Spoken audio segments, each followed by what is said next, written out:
Hello, Cleveland, and welcome back to another edition of the Dogland Podcast. I am your host, Jackson McCurry. Joining me again, as always, is Jack Duffin. Jack, how's things going, buddy? It's good. I've had this one penciled in for a while. Some could say 2 years in the making, but we're finally here. This is the show. Yeah, I would say this is probably the most intriguing position of our offseason deep dive into the roster. We are talking about the wide receiver position today. The first two episodes, quarterback, running back, and the articles, mostly positive feedback. I've only seen one negative comment that said, Jack doesn't know what he's talking about, but I'm pretty sure he's used to that as a Browns fan. He gets that every once in a while, people saying he doesn't have a clue, but mostly positive feedback. So obviously we're going to continue rolling with the wide receiver position today on Friday. And then this coming Monday, we are going to go to the tight end position. So stay tuned to that. And we're obviously going to cover the offensive line next week as well.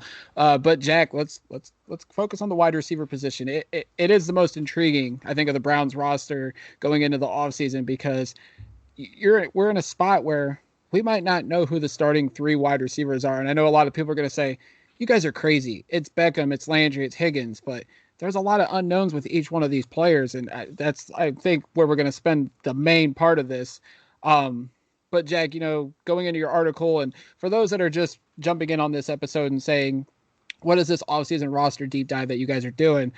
Jack has wrote some great articles last year. He brought it back again this year. He's outlining how the NFL structures each position on the roster. And he has four categories. He has a starter, he has rotational wide receiver, he has depth, and then he has other. And he lays out all the options, free agency, the draft for all the position groups. And when you look at the wide receiver position, Jack, it's a position that, there's a lot of talent, but you also have a spot where this offense that Kevin Stefanski and Alex Van Pelt deployed this year, you've seen sometimes one wide receiver, sometimes two, and on the occasion, saw three. So I'm going to let you take the floor and explain your thoughts on the wide receiver position for the Browns. Yeah, so the reason it makes it the most intriguing, if we look at everyone on the roster, let's put everyone potentially out there, you can get into a debate that Donovan Peoples-Jones is the only one guaranteed to be back next year. And some people go, what? We'll get into that debate afterwards, but you've got free agents, you've got restricted free agents, you've got lots of other different positions, but in terms of a contract, he's got a lot of upside. He, unless something crazy happens off field, he's making the roster next year, whereas everyone else, they're all on the table, and that makes it a really, really interesting position. And where this whole debate's going to go, I've nailed it down to 7 different directions, completely different directions that they can go, and that's crazy. There's not another debate we'll have in this whole roster deep dive series where I go, hey, there's 7 different ways this can legitimately go. But if we start from a really high level, sort of put all the players to one side for a moment, the average in the NFL is 5.7 wide receivers. And lots of people say, hey, we play quite a lot of 2 tight ends. Do we need all 5? Need all 6? I say yes, because it's worth having them. And how I've sort of got it broken down, you've got 2 starting wide receivers. They're going to play about 90% of the snaps because there'll be some snaps where they're off the field, but predominantly they're out there all the time. So that's them. 2 rotational guys, they'll play about 33% each. Then maybe sort of a one depth guy that might get 10% of snaps. Probably won't, but let's throw that out there. And the other one, special teamer, playing 0 snaps. Obviously, someone gets injured, everything next man up. But then we get an interesting debate, and I want to start more on the theory before we start putting names to it, of what do you get with a 2 tight end system? So with a 2 tight end system, you've got a running back that is there as a pass catcher, can be out the backfield, obviously operating short to medium, pretty much actually just short. Then you've got 2 tight ends. Tight ends obviously can block, but if they're receiving, they're in the short to medium. They're might be a rare case they go further downfield, but they're generally going to operate in that sort of first 10 yards, maybe get to 15 yards if they're feeling a bit frisky. But generally, that's 3 players. They're all operating short to medium. What have your other 2 players got to do? And the perfect example, obviously, is the Kansas City game. They've got to be medium to deep or deep. And that's where they've got to be as your wide receivers. If you've got 3 wide receivers, and the majority of the NFL, don't get me wrong, 12 teams play 70% or more, 3 wide receivers, 11 personnel, which is 1 running back, 1 tight end, 3 wide receivers, then they have another wide receiver that's almost operating in that short, and that's perfectly fine. The issue you've got when you've got a 2 tight end set and you've got to stretch that field, because Baker was phenomenal against Kansas City. He completely outplayed Patrick Mahomes, but Patrick Mahomes could just throw it up and it was easy. It wasn't because the tight ends he was thrown to were more talented, because Mecole Hardman's not that talented. He's good, don't get me wrong, but he's not Tyreek Hill, he's not Devontae Adams. It's speed. They've got to stretch the field, because the minute you push that coverage right the way back, Baker's going to feast. You've got, obviously, Hooper struggled for a lot of yak this year. There was a lot of players struggled for yak. Why? Because you're throwing the ball into a congested area. So forget the names, and we can discuss the names after. Just from a roster standpoint, your 2 starting wide receivers have to operate in the deep or medium to deep range.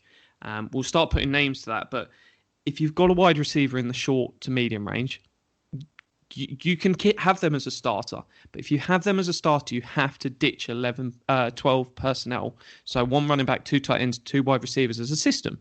And that's perfectly fine. We can get into a debate. Hey, should Stefanski effectively drop his entire offensive formation? Which some head coaches will do. I'm not saying it can't happen. That's the route where you have a slot wide receiver. And obviously, you can still run Tyreek Hill in the slot. We saw Kansas City did it. It was one of their favourite routes. Straight diagonal, cause carnage. But if you're going to have a slot wide receiver or a slow to medium, a sort of shallow to medium wide receiving target, you got to get rid of the 2 tight end set. And obviously, I haven't mentioned a name, but everyone knows who I'm on about. Yeah, I think if you don't know who you're talking about, why are you listening, and why are you even following football at this point? But when you talk about a deep receiver for one of our number ones, obviously the name that comes to mind is Odell Beckham Jr. Odell, I think, started off 2020 better than he started 2019 with the Browns. He was more productive, more involved. They used him in a variety of ways. He was playing well, and then the ACL injury happens. But when the ACL injury happened to Beckham, he left, and Baker Mayfield turned on. And, of course, the narrative in the national media, and I even said it myself, Baker plays better without Odell Beckham. You go back to the rookie year, he didn't have a number 1 receiver. He had Jarvis Landry, he had Brashad Perriman, he had Higgins, he had Njoku, he had Darren Fells, and Baker was putting up at the time rookie quarterback records passing-wise. And then, they make the trade for Odell, and Baker seemed off in year 2. Of course, Freddie Kitchens played a huge role in that and the dysfunction that was going on in the building. And then this year, Baker was struggling at the start. It seemed like he was trying to get it to Beckham. Beckham was making plays, but it just didn't seem like Baker was finding his groove. And he just so happened to find it after Beckham left. So, obviously Odell's going to come back, but there's a chance he could get moved this offseason. Obviously, rumors are getting started on social media by guys that have no credibility. But Ian Rappaport did say after the Odell injury that he could have played his last game as a Brown, and I don't think it's out of the realm of possibility, although I do expect he'll be back at least for the start of 2021. Yeah, it's a deal you can completely trade with no dead cap, so there's no sort of risk. He's not going to get cut. It'd be a trade. You'd probably get, if I'm going to be honest, and fans will always overvalue what they think their players are worth. I think he's worth a third. Just with the injuries, everything there. And for me, I'm open for keeping him for another year. And I think I put this very much down to, was it a coincidence both happened? Was it not? We don't know out from outside the building. And I treat it the same way as I did with a head coaching search, with a GM search. It comes down to, do you trust the decision makers? 2 years ago, I didn't trust the decision makers who were appointing Freddie Kitchens as head coach. And that's why I said, hey, I don't like this hire. It's not, do I think Freddie's good? Do I think Freddie's bad? Because we don't know. When you're outside the building, you're trying to judge a head coach on untangible things. And I put, the Stefanski hire this time around. I was in love with Andrew Berry and Paul DePodesta. I love their process. So I said, whatever happens, this is, for me, is a good hire. Even if it had been McDaniels, it would have been a good hire because I trust the two people making that decision. This I put very much in that same bucket. If he's back, I have full faith that it's pure by chance and it's the right call because they're smart. They're smart guys. If they think that these things are just coincidence, they're going to bring him back. If they think it's cause, they're not going to bring him back. They're going to trade him. So it's one where, obviously if someone comes with a crazy deal, it's not going to happen. But say someone offered a late first, they might go, hey, actually, we'd like him back. But if they can give us a first, we'll take it. So if it's that sort of trade, it might be a case that he's not the problem, but they're cashing in. But if they bring him back, and I'd like the idea of bringing him back for 1 year, I think you still make arrangements that if it doesn't go to plan, you've got to have more ammunition there, and we'll get into draft picks. But I like the idea of bringing him back. If not, I'm certainly up for taking a wide receiver in the first round. Even if he stays, I wouldn't mind taking a wide receiver in the first round. I think that is your other option. You've either got OBJ, we can get onto free agents as well, or you've got a draft pick. And I'm ready to throw some free agents out there. Yeah, and I mean, they even considered taking a wide receiver last year at 10. I mean, they just so happened to get the guy they wanted in Wills, but I think CeeDee Lamb's name was being floated around as a potential draft pick at 10 for the Browns. So even if Beckham's here, like you said, I don't think they'd be shy to draft a wide receiver at 26 if the right one's there that they're targeting. You did mention free agency. We'll just mention it. If they do get rid of Odell Beckham, that would free up $15.75 million in cap space for him. And there is some big marquee names out there in free agency this year. Allen Robinson coming previously with the Chicago Bears. Kenny Golladay, barring Detroit doesn't franchise tag him, which I hope they wouldn't because it seems like they're going to be rebuilding. And then Chris Godwin with Tampa Bay. Tampa Bay is not going to be able to keep all their receivers. They got plenty of them down there, but Godwin does come with he's had some injury problems. They haven't been major, but flare-ups, especially with the hamstring. So, but all those guys are going to be available, but they're also going to command quite a bit of money. Yeah, they're all around 20 million, which is a lot, but if you get that wide receiver one, it's certainly valuable. And no, it's one that you can certainly move cap around. There's some other guys you're thinking, hey, they're good. We'll come on to them in a minute because we're thinking more wide receiver 2 with them. But Allen Robinson, I really, really like. I'm wavering, though, just because of the speed. He's not that deep threat. I think he's more that medium to deep guy, which I'm still tempted. I would love to see him in Cleveland Browns. But if I'm looking at that list, who's the best natural fit? I think Kenny Golladay is probably your guy. Yeah, I think when you're talking about fast, that can play in that deep zone for a starting wide receiver in this scheme, Kenny Golladay would be perfect.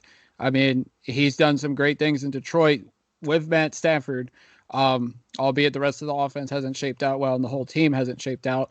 But I mean, Golladay would be a perfect fit here in Cleveland if we didn't have Odell Beckham. I like Allen Robinson, too. I remember when we traded for Jarvis Landry a couple years ago, there were rumors that the Browns were pursuing Robinson in free agency. He obviously went to Chicago, but Landry and Robinson would have been a nice 1-2 punch for Baker in his rookie year.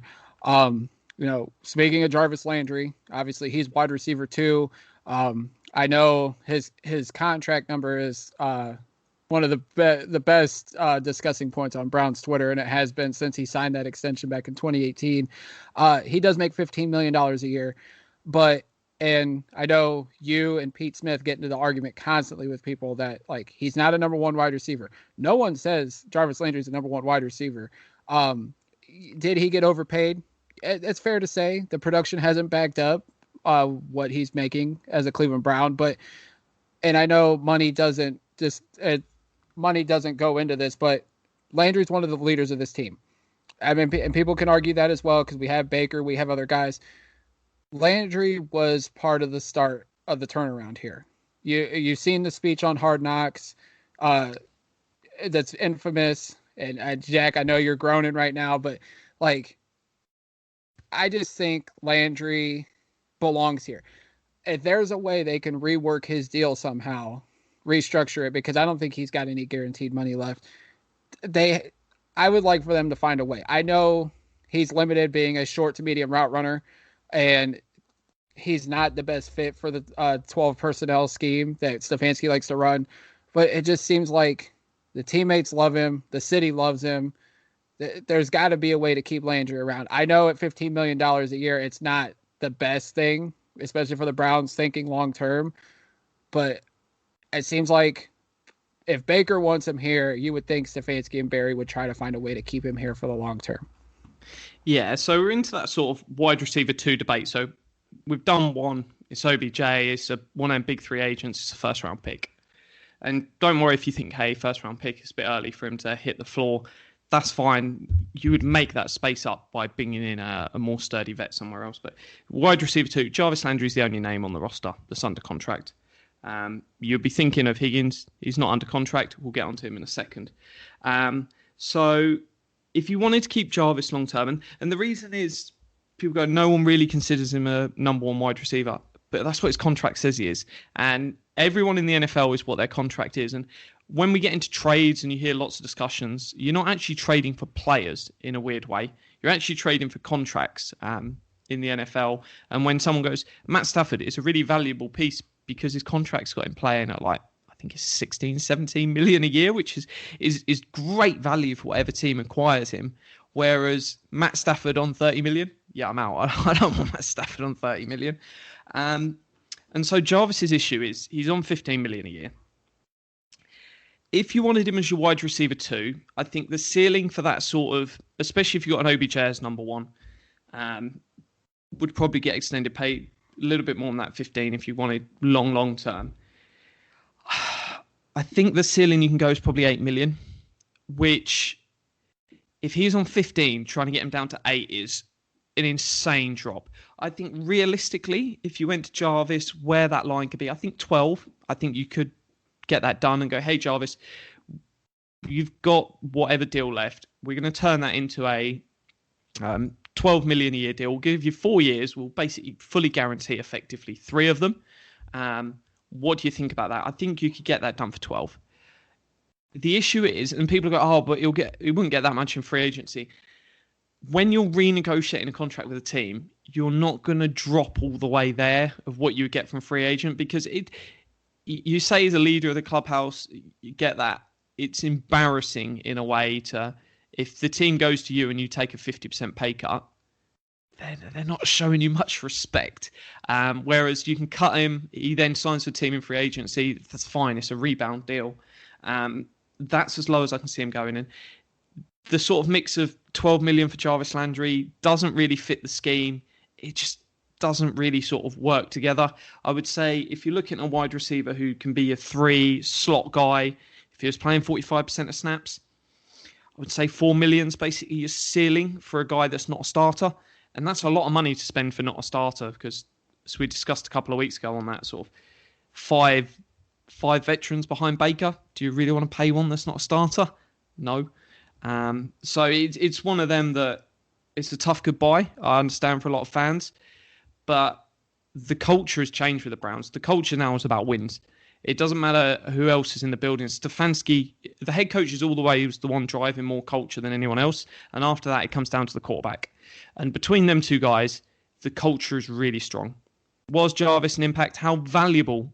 Jarvis was an impact. How valuable that impact is something you will never get an answer on. It's not tangible. It's not quantifiable in terms of it's worth X amount of dollars. But he's played a role, but that time is gone. And it's almost you've got to take the emotion out of it and go, hey, what value does he provide? And it's all about on the field now because the wins will take care of itself. Players are going to want to come to Cleveland because that's wins, it's competing for rings and all that great stuff. And you've almost got to be ruthless with it. Any time when you're going, we're going to pay someone more than they're worth, that's one step away from a Super Bowl rather than getting value on deals, and that's one step towards. And I want to be competing for rings. I understand people want emotion. I would rather be sitting there going, yeah, it sucks we lost that guy, but we're in a Super Bowl. And that's fair. I mean, I think with Cleveland, we get emotionally attached to the players because, I mean, they've been here through it all, especially Landry. I mean, he was here at the beginning of the end of Hugh Jackson, and then he was started part of the turnaround. So I feel like everybody's like, well, we have to keep him. But like, I also get it. You got the coach, we got the quarterback. Everything else is interchangeable at this point. So I mean, it'll suck because I like Landry. I think he brings something. I know he's not the dynamic wide receiver that we need in this system, but I think he's a good enough wide receiver in this to fit in this scheme. But I also understand at the end of the day, we are trying to win a Super Bowl. We are trying to build a consistent winner. We can't have two wide receivers making this much money, especially if one of them is limited in his skill set. So, but you do mention the obvious name to replace him would be Rashard Higgins, who is an unrestricted free agent. They have been in negotiations for an extension. It was reported a couple months back. We'll see if it can get done. Obviously, with the combine being more spread out this year, there's not going to be the gathering where the legal tampering begins for free agency. So it'll be interesting to see if they get it done. I'm in agreement with you that they should give him a multi-year deal around $4 to $5 million a year, because I do think he's worth it. And he's got great chemistry with Baker, much like Landry does. So I just think Rashard has worked his tail off. He deserves to stay here in Cleveland. He wants to be in Cleveland. And I feel like the Browns should reward him for the work he's done. Yeah, I think if you keep an OBJ type, then it's a great opportunity to keep Higgins. And a $4 to $5 million, say a year, 2-year deal, I think he'll only want to take 2 because his upside is so big that he could really cash in again. But just sort of looking at the numbers, it's insane when I sort of looked at it. Obviously, throw the first 6 weeks out, not just because Baker was bad, but it's a 2 wide receiver system. So being wide receiver 3 is basically you're irrelevant on the roster. So as well, let's take out the COVID game and the 2 wind games. If we then take that games, I think that's 7 games, and turn that into a 16-game sample, what we see for Rashard Higgins is 64 catches, 1,106 yards. So he has produced this year when he's got the opportunity. Obviously, yeah, he hasn't got the opportunity when he was wide receiver 3. And we just compare that to Landry, 94 catches, 914 yards. You're giving someone 30 less catches and they're producing 200 more yards. That's really, really good production. And that's sort of the difference between when we talk about that short to medium receiver and that medium to deep receiver. I think Higgins fits the bill beautifully. He gives you a really good option because for 2 years, hey, you can draft some other guys, and if someone works out better, you can go a different route. Donovan Peoples-Jones could step up. It doesn't commit you long-term to anything, especially if you bring OBJ back on. He's just rolling there on his sort of 1 year at a time. Obviously, he's got his 2 or 3 years left in his deal, but you can walk away at any time. Higgins, you then put to 2 years. But the other route, obviously, if you go, and we mentioned possibly taking a first-round pick as that wide receiver 1, is there are some really good wide receivers out there who can come in and be your 2. Corey Davis is obviously the highlight, had an amazing year last year. And the other one is Will Fuller, that really sort of intrigues. Obviously, both have their problems. Corey Davis is 1 year sample where he's been great. Will Fuller has been really good, but has a lot of injuries. But that's the sort of player that, hey, if you want your sort of second wide receiver, let's pay about 15, 16, 17 million a year. So not that sort of Golladay, Allen Robinson sort of bomb. If you're drafting someone in the first round and you want to bring in sort of a solid person for them to learn alongside, them sort of 3 guys, really good options. Personally, for me, where do I stand on 1 and 2? I like the idea of OBJ and Higgins as a pair. I think that's smart business. 20 million across 2 guys. You're not committed long term. And fingers crossed we can find some more players. There's some exciting stuff coming deep on. But you've also got the option of, hey, you could go a second round pick. Because if you do go out there and sign Allen Robinson or one of these big names, rather than Higgins, who might want more money, it might not work out, then by all means you could add a round 2 pick straight in there, starting opposite Allen Robinson or Golladay or someone sexy. Yeah, I mean, any one of them, Corey Davis or Will Fuller, would be intriguing options. They probably would cost a little bit more than Higgins, obviously, because of their name, because of what they've done in other spots. But but yeah, they do have their warts. I mean, I feel like at that point, if you gave me the option, I'm keeping Higgins. I'd rather take what we know instead of what we don't know, because anytime you bring in a free agent, there's definitely question marks no matter what. Uh, as we move along down the line, you look at the rotational wide receivers, guys that obviously aren't going to get a lot of the snaps but can contribute. And one of those guys we already have in place is Donovan Peoples-Jones. Last year was a 6th-round pick. I think everybody expected we were just going to ease him in, and we were able to up until the Beckham injury. Obviously, then he started getting more playing time, had that unbelievable catch for the game-winning touchdown against Cincinnati. He made some incredible catches down the stretch. The long touchdown against Tennessee, he had a great catch against Kansas City in the divisional round. I think obviously having a great wide receiver coach as Chad O'Shea, and then having Higgins and Landry there as well in the room. I think it's great development for Peoples-Jones, and I would expect his role will probably expand in year 2. I'm sure the Browns have high hopes for him, and he's a great athlete. Obviously was one of the top wide receivers coming out in high school, underutilized in Michigan. But he had a nice role in Cleveland, and I think the future is bright for Peoples-Jones. Yeah, really, really stepped up. Sort of week 13 onwards, been really, really promising. And for me, he's turned out to be the best draft pick we made, which for a guy that coming into camp as a 6th rounder, you're not guaranteed to make the roster. And really, really exciting prospect. Obviously, he can give you that deep threat.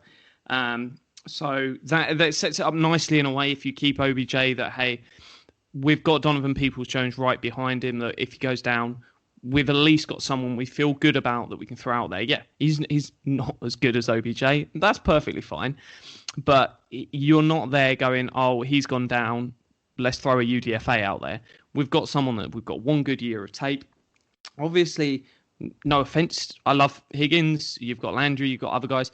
Other than OBJ, he's the only one that's currently on the roster that makes them highlight catches. Do those highlight catches matter that much? No, not massively, but it's fun to watch. So if you're waiting for a bit of magic deep in a game, OBJ, Donovan Peoples-Jones, they're the two guys that can do it. But he looks really, really good for that 3rd wide receiver on the roster. And I think it's exciting because if you're potentially going, hey, we're going to line up OBJ, Higgins, and we're going to put Donovan Peoples-Jones in the slot on some of them plays where we need 3 wide receivers, he can do a lot of stuff with that speed. So, no, it's exciting. Baker's going to enjoy it. It gives him some quick mobile targets. But for me, he's locked in number 3 wide receiver on the roster next year. Then you have a question mark with the 4th wide receiver, the 2nd rotational wide receiver. You do mention Kadarius Hodge, who is a restricted free agent. I would kind of hope they keep him around. It seemed like the Browns had plans for him. There was times he was the one wide receiver out there when they would run a 2 tight end set or 3 tight end set, which was really fascinating because everybody's like, why is Hodge the one wide receiver out there? But then he went out and made some plays. Like, he could get down 20, 25 yards and make some great catches. And this is a guy that was mainly a special teamer last year for the Browns. He was previously with the Los Angeles Rams. So I would think they keep him back. You do mention some options there as a rotational piece. What was your thoughts on Hodge last year? What do you think they should bring him back? Yeah, so I'd like to bring him back. The issue you've got is he's a restricted free agent. So he's done 3 years in the league. So the Browns can keep him if they want to set aside $2.4 million next year. That's the reason why it becomes sort of a maybe, because is he worth $2.4 million? Probably not.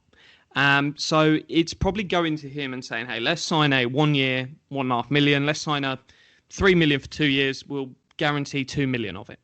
So we'll give you loads of it guaranteed. So we definitely want you here for 2 years, and let's sort of see what you do. And I think that would be a really, really smart strategy, even if it's, say, $3.5 million over 2 years, just to sort of keep him around. And sort of it gives you, the more players you have on that sort of 2 year, 3 year window, gives you lots of options. You can move on from them if it's not working out. If someone else comes better, you can go to them. So I don't think he comes back on 2.4. It wouldn't surprise me if that's the option they've got and that's what they go with. But we saw it with Kareem Hunt last year. They tendered him and then did a deal. It could certainly be the case. But no, I'd like to see him back. could he potentially be wide receiver 5? And that's something we're going to get onto in a second. But that could be a really ambitious move they make, where they go, actually, let's have even more talent here. So I wouldn't rule that out, that they actually try pushing down the roster. If we're looking to free agency, there's some good guys out there on potential 1 year, 2 year deals. And this would probably be the case if you were looking to put a draft pick in one of those starting slots. It frees up some money to sort of bring in another guy that's got experience. So the names that stand out to me: Kendrick Bourne, Isaiah McKenzie, David Moore, Josh Reynolds, Noah Brown. They're sort of guys that could come in 1 2 year deal. Let's have them as a wide receiver 4. And that sounds like, hey, that's a lot of wide receiver talent. But if you're looking at potentially a first round pick, Higgins, Donovan Peoples-Jones, Josh Reynolds, there's a lot of talent there. But at the same time, it's really, really cheap compared to what we've got this year. So you can afford to pay more for that sort of deeper piece, because you're saying, hey, you're a first round pick. You might not be taking starting snaps until week 4. We're going to phase you in, add some more talent around him. And obviously, you've got the draft. I think if either Landry or OBJ is on the roster next year, we don't get to the 3rd round without a wide receiver picked. I think it's round 1 or round 2. It wouldn't surprise me, whatever they do, that if they just go round 1, because you just keep adding talent there. And we're a good team now. I know Browns fans haven't quite all comprehended this yet. We're a really, really good team. And what do good teams do? They draft a year in advance. And when you go, hey, what about the defense?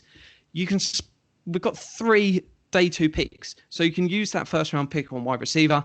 And then where you've got all these picks, you can fill in the defense, sort of rounds 2 to 5, and really add some talent. So don't be surprised. First round pick, second round pick. Yeah, they might push it all the way to round 3. But a wide receiver is coming in the first 2 days of this draft. Oh, the draft reaction. If we, everybody's thinking defense, and then we take a wide receiver, the reaction will be priceless on draft night. And of course, you talk about the depth, like the 5, 6, wide receiver 5, wide receiver 6. You mentioned, they could bring back JoJo Natson, who's a free agent, tore his ACL last year.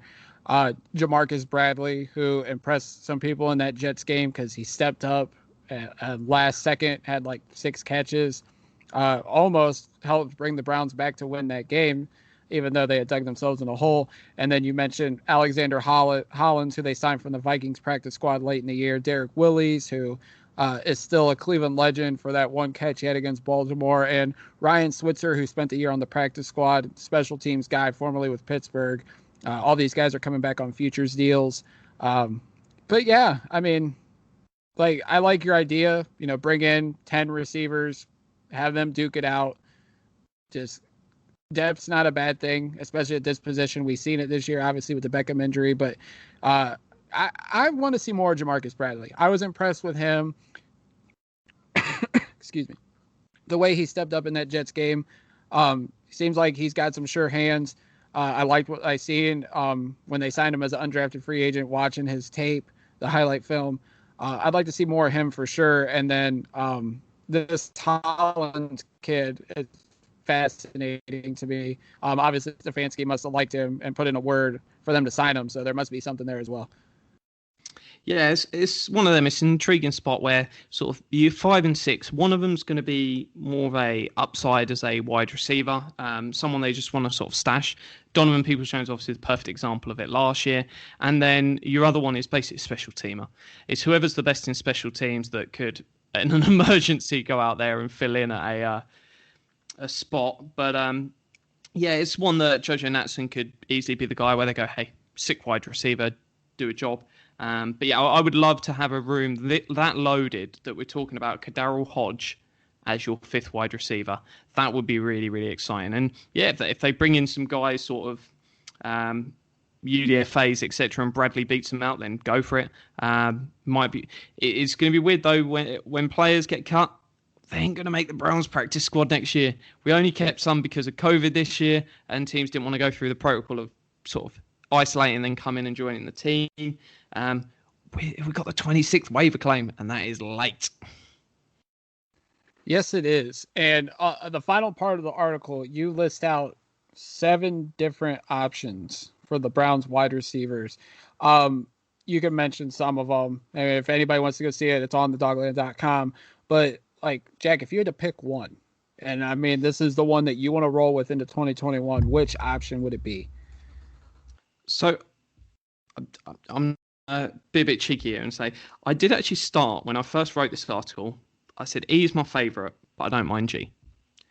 I've actually developed on it, and I've done a lot of thinking, which some of the people that read my articles would be surprised I actually do. I'm in Camp B now, and Camp B is wide receiver 1 OBJ, wide receiver 2 Higgins, wide receiver 3 Donovan Peoples-Jones, wide receiver 4 the day 2 draft pick. I wouldn't mind if that's actually round 1, but I didn't want to break that down into 2 options. Wide receiver 5 Hodge, and wide receiver 6 just question mark. Let's see what happens. But give Higgins that 2-year deal. You keep OBJ, and you've got no pressure under his contract. Let him play. Donovan Peoples-Jones there. Draft someone high in rounds 1, 2. Bring Hodge back, ideally a 2-year deal. And then, I don't really mind what happens for 6th wide receiver. But I think that gives you a really, really good room. You've got 5 wide receivers there that can all contribute from day 1 potentially. But then it leaves you lots of options because you're not committed long-term to anyone. And that's a really great place to be. You've got upside in 5 players. You've got no long-term commitment because it means, who knows? OBJ and Higgins, in a year's time, we might be like, neither of these guys have got it. We'll move on from OBJ. Higgins can stay for one last year as wide receiver 3. But suddenly we're talking about Donovan Peoples-Jones, that draft 2 pick, and Hodge have all really, really stepped up this next season. And then you're going, actually, 2 of them are the guys. Let's bring them back, and you might actually have the guys on your roster that have stuck there at the start of next season as wide receiver 4 and 5 being your 1 and 2, 3 in a year's time. So lots of options, lots of talent, and I think that's a really smart roster building strategy. Let's just see who's got it, who gels best with Baker. But if I had to force you, which one of these is the choice you go with? And I know there's not an OBJ. Oh, there is one OBJ and Landry one there, but there's no Higgins. I just can't see a world where Landry and Higgins are on the roster next year. Yeah, I mean, I like option B too, the more I thought about it, but I'm also open to option D, which is wide receiver 1 would be a day 1 draft pick, and there is some intriguing options there at 26. Wide receiver 2 would be Landry, and this would be the final year of Landry, 2021. And then Higgins and Peoples-Jones, the rotational pieces, and then Hodge, and then a question mark at depth. And I'll just say Jamarcus Bradley. So I like B, but I also like option D. I think, if Odell Beckham and Baker can't coexist and he just doesn't fit in this offense, then I would have no problem with them moving on. And then, I want them to keep Higgins. I like Peoples-Jones upside. And then if they bring in someone in the draft, I think that would lessen the blow of them moving on from Jarvis Landry after 2021. So I'm in favor of option D as well. So as we wrap things up, definitely go check out the article at thedogland.com. Every Monday, Wednesday, Friday, Jack Duffin will put a piece on a certain position group. You can go back and read quarterback as well as running back / fullback. Wide receiver is dropping today at the same time we're dropping the episode. And then next week we'll have tight end, and we'll start with offensive tackle, then the interior part of the offensive line. And every Monday, Wednesday, Friday, there'll be a new position group as we go through each one on the Browns roster. Jack, as we wrap things up, you want to plug your Twitter and where people can find you? Yeah, so my Twitter is at Jack Duffin, DUFFIN. DMs are open. Whatever you prefer, DM a cap questions or tweet at me. Whatever it is, I'm willing to help out. But no, this for me was by far the most interesting debate, and it's something we're going to watch all off season because there are so many different ways. All of them different options. There's 7 different options I've laid out. I could genuinely see happen. And that makes it really interesting. With the articles, I've tried to be as wide as possible at every single outcome I can see. It's not what would I do, because you can read opinion pieces everywhere. This is what's all the options on the table. It's the same style of debate that Andrew Berry, Stefanski, Dee Podesta, everyone in that front office is going to be sitting there going, what do we do? And they're smart guys. They're going to start from the widest possible set of outcomes, and then they're going to home in on the ones that they really get excited about. So no, I've tried to give you sort of the realistic debate them guys are going through. And no, I hope you enjoy the piece. It's always great to chat. And no, it's on to piece 4 next week. Yeah, looking forward to breaking down the tight ends as well as the offensive line next week. As always, you can follow me on Twitter at JackMcCurry08. You can follow the site on Facebook and Twitter at The Dogland. And you can find this podcast, of course, anywhere you listen to podcasts. So until next time, Browns fans, go Browns. Go Browns.